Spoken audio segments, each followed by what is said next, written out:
Olá, esse vídeo se refere ao POP 027 geral sobre o procedimento de diluição geométrica na farmácia escola Carlos Drummond de Andrade, vinculado ao Departamento de Ciências Farmacêuticas da Universidade Federal de Pernambuco. Esse material foi produzido pelos estagiários João Davi e Saulo Mateus. Qual o objetivo da técnica de diluição geométrica? Garantir a homogeneidade, uniformidade, precisão e segurança na incorporação de fármacos ou insumos sólidos em pequenas quantidades às formulações manipuladas. As aplicações possíveis são para a preparação de misturas diluídas de ativos para posterior manipulação, ou seja, a preparação de grandes quantidades de ativos que já estão em sua forma diluída para serem utilizados, já diluídos em formulações manipuladas, ou para manipulação de fórmulas com baixas doses, onde a quantidade de ativo é menor do que a dos outros recipientes.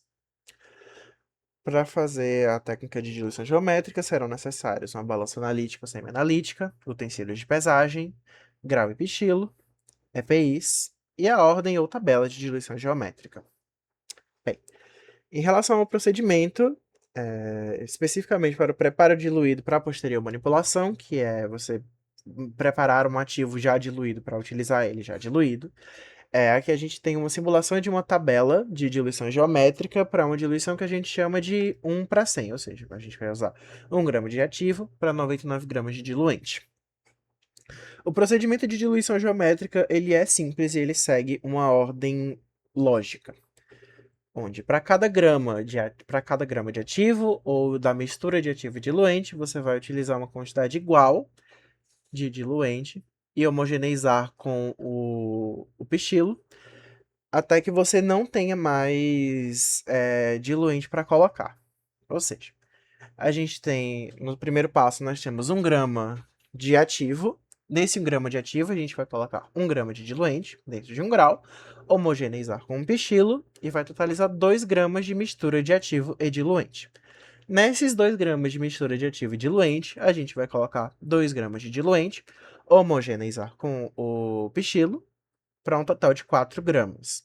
Nesses 4 gramas de ativo e diluente, a gente vai colocar 4 gramas de diluente, homogeneizar, para um total de 8 gramas. E esse processo se repete até chegar o ponto em que a mistura de ativo e diluente é maior do que a quantidade restante de diluente para que você deveria colocar. Ou seja, aqui na última etapa nós temos 64 gramas da mistura de ativo e diluente.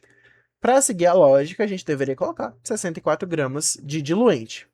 Porém, nessa fórmula a gente só utiliza 99 gramas de diluente. E somando todos os gramas de diluente que a gente já utilizou, a gente não tem 64 gramas sobrando. Então, o que a gente faz? A gente coloca todo o diluente restante para completar os 99 gramas, homogeneiza e terminou a diluição aí. Depois de fazer isso, o que a gente faz? A gente vai tamizar esse preparo diluído, que é ideal para uniformizar o tamanho dessas partículas, armazenar elas em um saco. Esse saco deve ser identificado com uma etiqueta específica, e esse saco, contendo diluído já identificado, deve ser armazenado em um pote também identificado com uma etiqueta providenciada pelos farmacêuticos. Aqui a gente tem um vídeo de procedimento da diluição de ácido fólico na proporção de 1 para 100. Um momento. Bem, aqui a gente está pesando um ácido fólico puro, ele é bem amarelo. Estamos utilizando 2 gramas de ácido fólico porque a mistura é de 1 para 100, mas a gente está fazendo 200 gramas.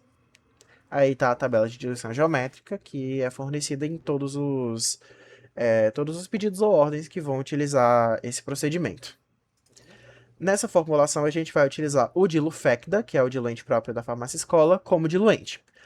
Algumas outras procedimentos de diluição com alguns outros ativos diferentes podem utilizar outros diluentes, como celulose, ou precisar de outras proporções maiores de talco ou aerosil, mas tudo isso será devidamente informado na ordem. Bem, ativo e diluente colocados no grau, homogeneize com o pichilo, e aí nós temos 4 gramas de mistura de ativo diluente. O nosso próximo passo vai ser pesar 4 gramas de diluente, colocar no grau e no pichilo, colocar no grau e homogeneizar utilizando o pichilo e repetir esse procedimento até que não tenha mais diluente sobrando para você colocar. Lembrando que o uso de telefone nas imediações do laboratório não é permitido. Para fazer essas filmagens, a gente teve autorização prévia e a farmacêutica auxiliar estava conosco o tempo inteiro para garantir que a gente não estivesse cometendo nenhuma infração de biossegurança muito grave.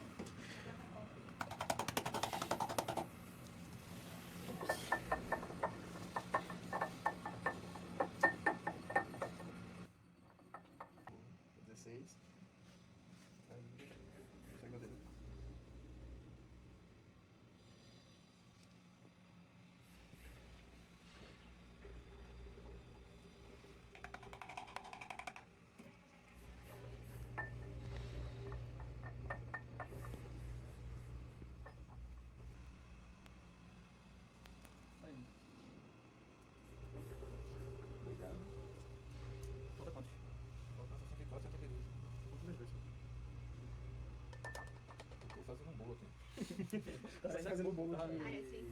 Tá amarelo bem forte, tá sendo um amarelo cuscuz. É, pode ser o negócio. Vocês podem perceber na tabelinha que eu estava riscando os valores de diluente que eu já tinha colocado. É uma tática útil para você não se perder, especialmente nesses procedimentos de diluição que são mais longos e tem várias etapas.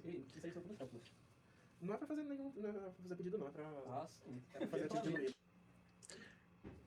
Essa é a última pesagem, 72 gramas que estavam faltando para completar os 198 gramas de diluente que vão ser utilizados nessa formulação.